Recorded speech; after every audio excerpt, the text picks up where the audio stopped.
Bienvenidos a la sala de catas. Hoy vamos a probar a Schneider Weiss TAP 1, una de las cervezas de trigo más importantes o más emblemáticas dentro de la cerveza de trigo. Como curiosidad, si preguntas en España, el país donde yo vivo, si preguntas sobre cervezas de trigo, o las primeras marcas que suelen venir a la cabeza suelen ser Paulaner, Franziskaner, Erdinger, y les preguntas si me podrían hablar de otros estilos de cerveza de trigo, y realmente la gente no conoce o no sabe que dentro de la cerveza de trigo hay diferentes estilos. Es más, si le preguntas cómo suelen ser las cervezas de trigo, ya directamente te van a decir que son cervezas muy densas, con mucho cuerpo, algunos incluso te dirán que son empalagosas. No saben que dentro del mundo de las cervezas de trigo hay muchas cervezas diferentes, con diferentes densidades, con diferentes cuerpos y sobre todo que no son todas iguales.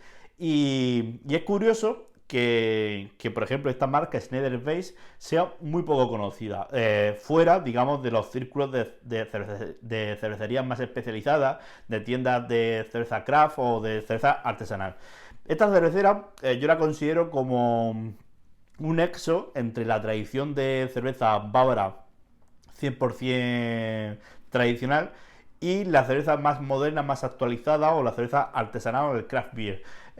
Suele ser una cerveza que suele estar presente en cualquier tienda especializada dentro del mundo de la cerveza. ¿Por qué? Primero, porque Schneider Weiss es uno de los mayores especialistas en cervezas de trigo. Segundo, porque son referencias de estilo. Dentro digamos, de la guía de estilos BJCP, varias de las referencias de Schneider Weiss están como marcas comerciales que puedes probar para estrenarte, para ser juez de cervezas de trigo. Y sobre todo que son cervezas que están tremendamente buenas. Y no solamente que estén muy ricas, sino que a nivel histórico son cervezas que te enseñan muy bien cómo ha ido evolucionando en el mundo de la cerveza. ¿Por qué digo esto?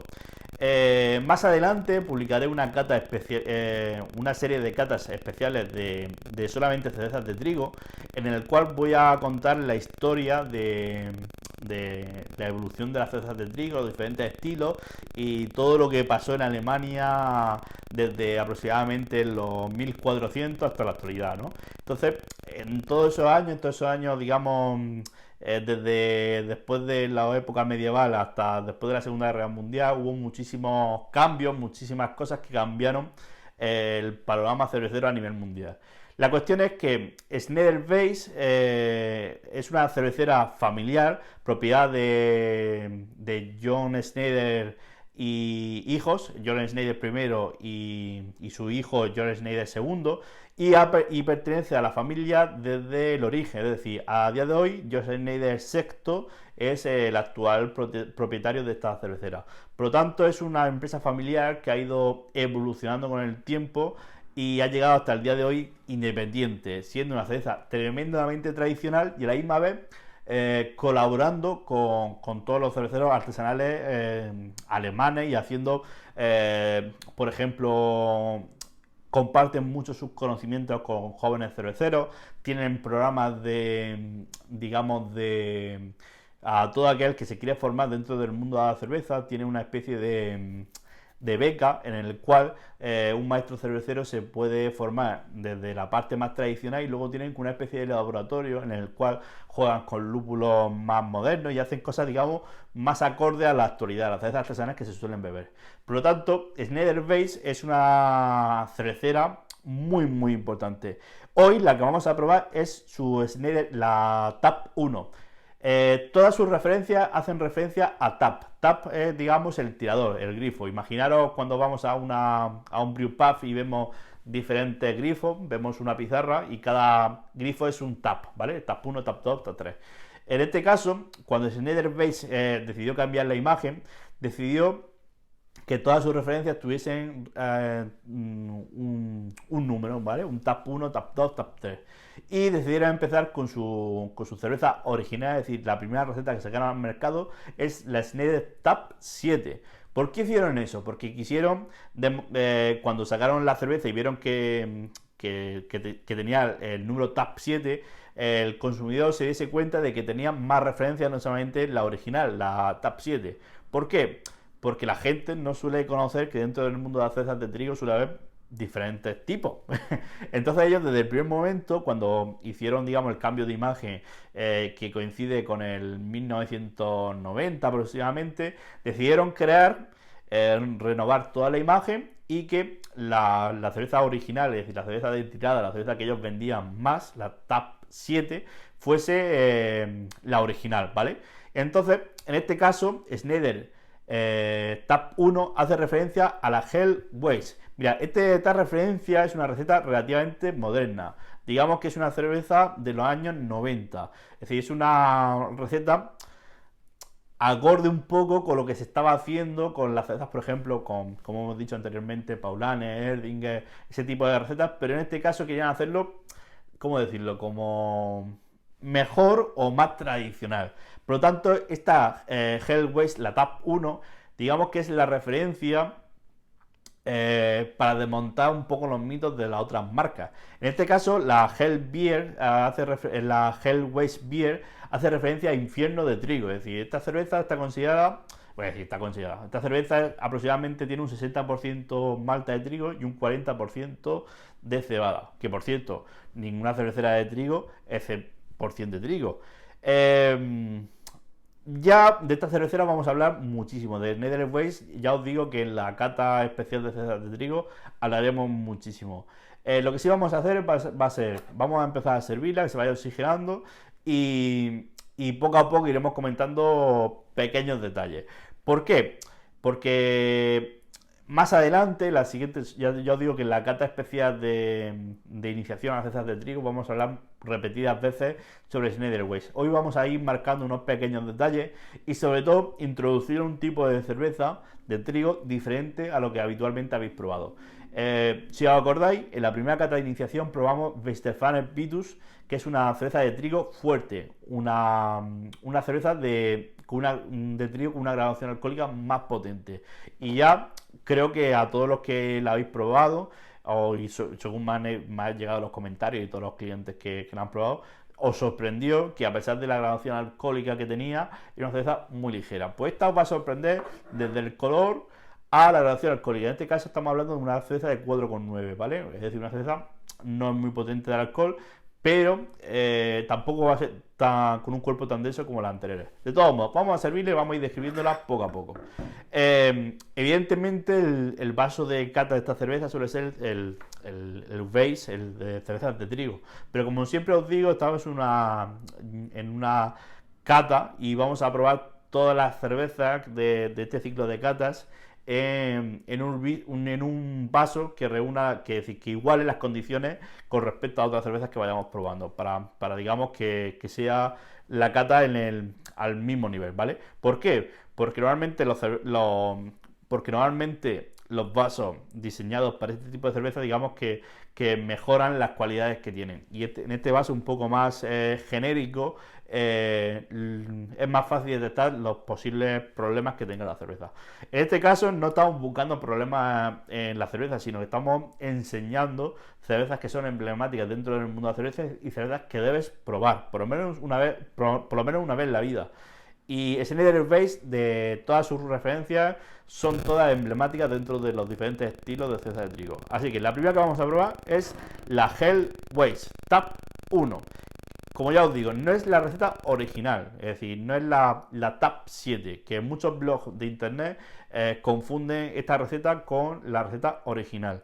En este caso va a ser una cervecera, es una cerveza de trigo como vamos a hacer de referencia, es decir, va a ser como la primera vez que probemos una cerveza de trigo de verdad, es decir, con un cuerpo concreto, es decir, este sería el punto de inicio dentro del mundo de las cervezas de trigo.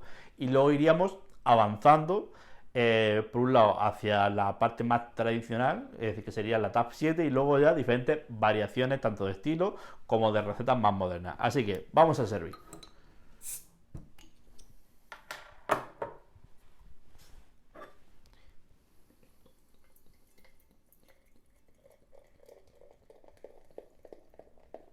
Paramos un segundo. Fijaros qué clarita, ¿vale? No es la típica cerveza densa de esos colores más anaranjados, con ese cuerpo mucho más grumoso, con sedimentos, ¿vale? Todos esos sedimentos aparecerán ahora, ¿vale? Pero bueno, vamos a seguir sirviendo. Rompiendo bien. Es curioso porque ya en el momento que vamos sirviendo aparece floral, ¿vale? Aparece ya un aroma muy potente a lúpulos un poco tradicionales alemanes, ¿vale? Seguimos sirviendo. Muy importante. En la parte final de la botella siempre nos vamos a encontrar sedimentos, restos de levadura. Esta cerveza es una cerveza de alta fermentación con una segunda refermentación en botella, ¿vale? Fijaros que ya se ha ido enturbiando conforme hemos ido sirviendo el resto de contenido y ahora se va a terminar de enturbiar, ¿vale? Fijaros sobre la espuma que tenemos, esos restos de sedimentos, de restos de levadura y Schneiderbase Tap 1. Oxigenamos un poquito y lo primero que nos fijamos, el color típico de una cerveza de trigo. Como ya bien dicho, como he dicho al principio, esta cerveza ha estado colocada de manera vertical y ha ido precipitando todos esos sedimentos al fondo. Cuando hemos empezado a servirla se veía clara, se veía limpia, porque todos esos sedimentos estaban en la parte inferior de la botella. Hemos agitado bien para todo ese culo limpiarlo y lo hemos servido para conseguir esto. Esta es la presencia que tiene que tener una cerveza de trigo. Si nos fijamos, la espuma es blanca, persistente, se pega muy bien a la copa. Y en nariz es curioso. En nariz aparece por un lado cereal crudo, aparece un poquito de como un aroma floral. No suele ser el aroma potente de la cerveza de trigo, que suele ser el plátano.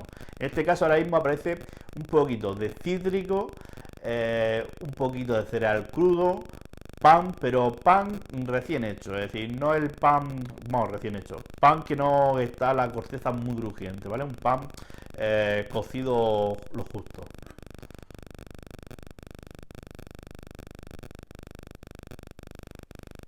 Sobre todo muy cítrica, muy cítrica. Y también una parte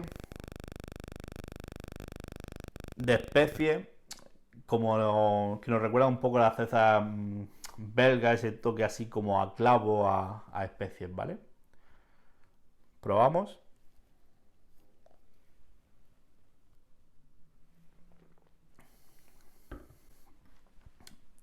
De un cuerpo medio, no es esa densidad que estamos acostumbrados a la cerveza, como ya he dicho anteriormente, que se consume habitualmente aquí en España. Es una cerveza agradable, refrescante. Es curioso porque es una cerveza que ahora en verano o en esta época del año que ya empieza a subir la temperatura, es una cerveza muy refrescante. Una cerveza que te invita a beber, te invita a quitarte la sed. Seguimos oxigenando un poquito.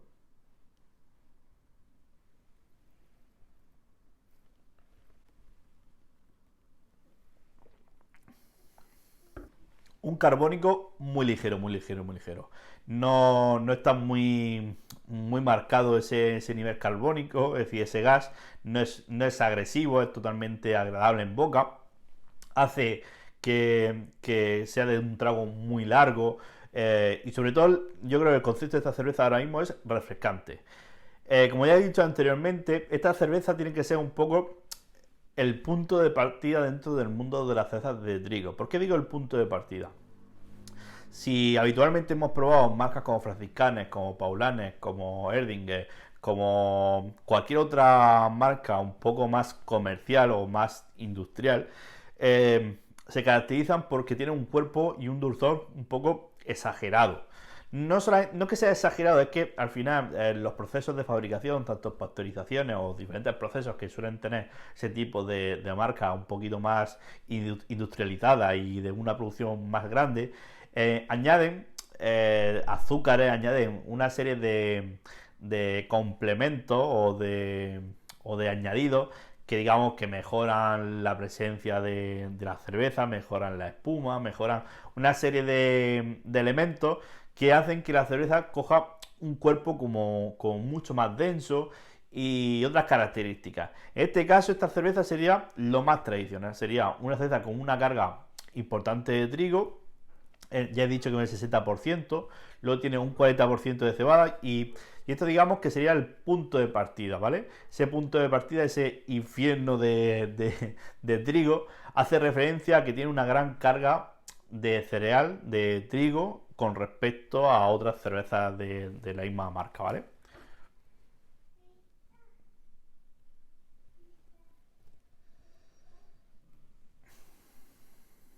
Volvemos a probar.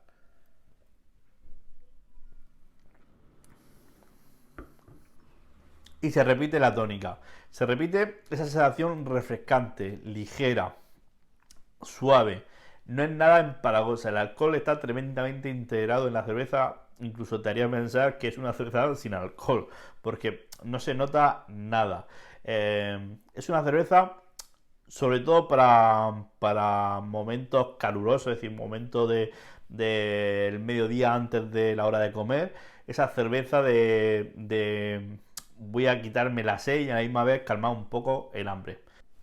Ya he cogido un poquito más de temperatura y aparte de las especies, de esa parte más cítrica, de un poquito la cáscara de plátano, también aparecen lúpulos tradicionales. Cuando hablamos de lúpulos tradicionales o lúpulos clásicos o lúpulos nobles, estamos hablando de lúpulos europeos clásicos. Ya en otras catas hemos hablado muchísimo de lúpulos de Saz y en el caso de las cervezas alemanas, el lúpulo digamos más tradicional y más importante es el Hellestauer, ¿vale? Es un lúpulo cítrico, con una parte importante de herbáceo y sobre todo que combinan muy bien con las cervezas de trigo porque complementa esa parte un poco más especiada, complementa esos aromas más frescos, más aromas a primavera, a campos de flores, ¿vale? Es justo una mezcla entre primavera y verano, entre ese cereal a punto de ser recolectado y esa parte cuando empiezan a florecer las flores en primavera, pues se juntan esos aromas, tanto del trigo como ese lúpulo Hellestauer. Y luego aparte hay otro tipo de lúpulo, que en este caso es el Zafir, que digamos que redondea esos aromas y mete aromas un poquito más a levadura, a, digamos que complementa más los aromas a levadura, a dulce, a pan y esa combinación tanto del trigo, la cebada, el lúpulo Hellestauer y el lúpulo Safi redondean este tipo de cerveza. Esto básicamente sería una receta tradicional.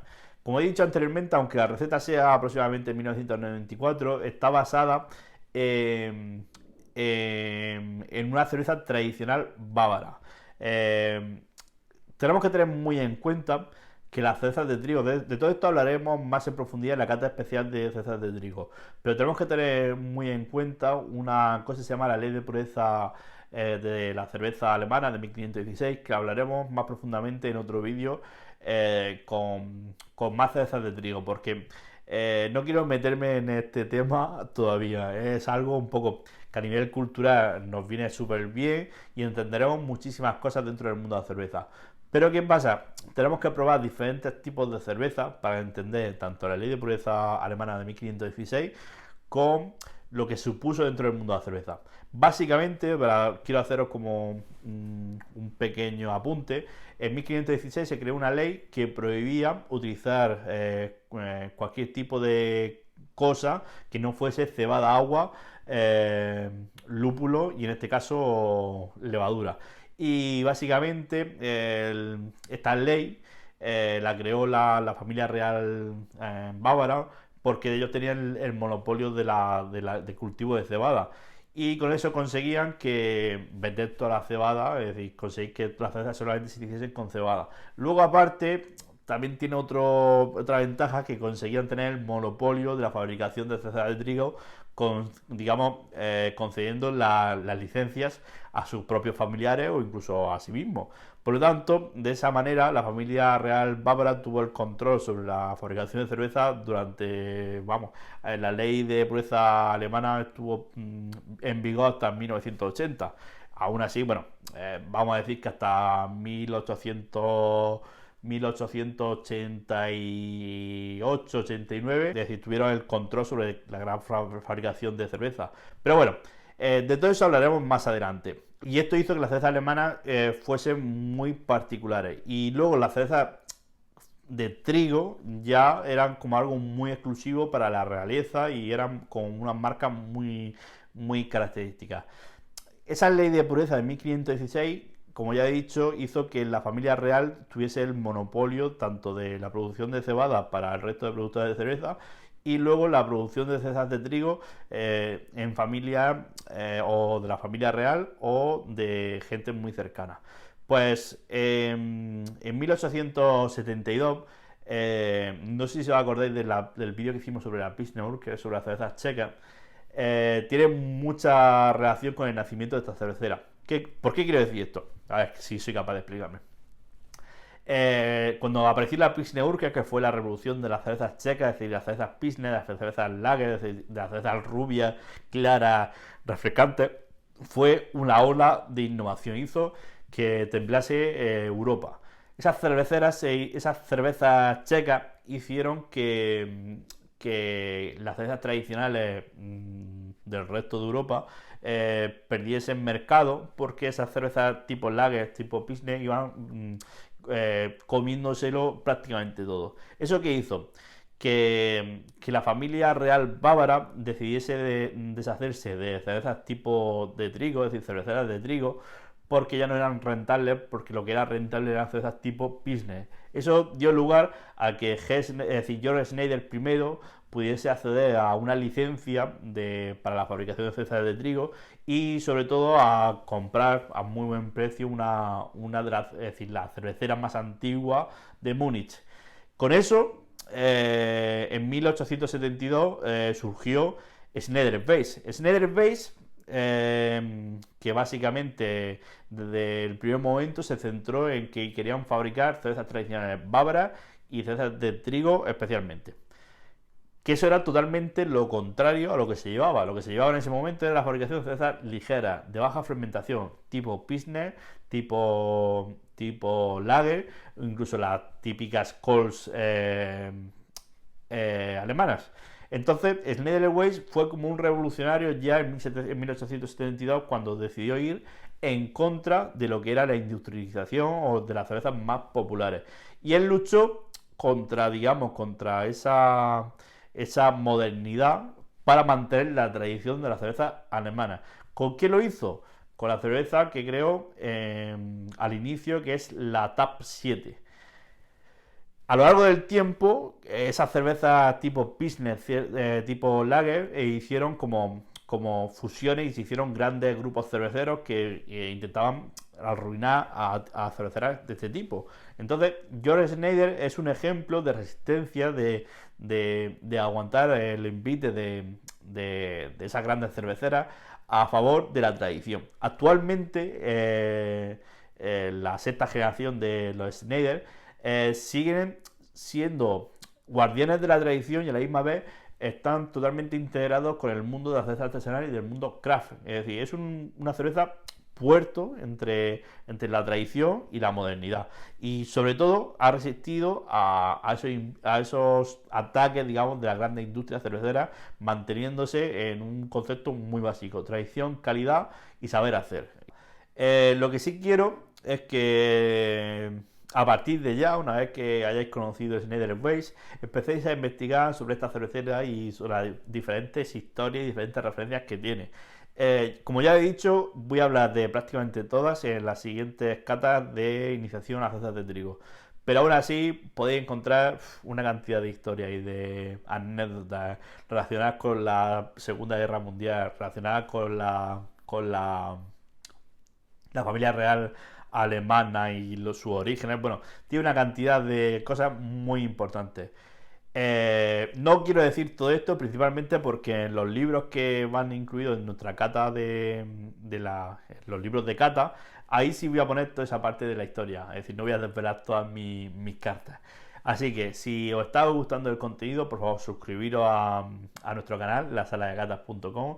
Por favor, cualquier comentario que queráis hacer, cualquier cosa, sin ningún problema, comentadlo. Y esta cerveza, si no lo sabéis, está incluida en nuestra cata de iniciación número 2. Así que espero que os esté gustando la experiencia y como siempre, salud y buena birra.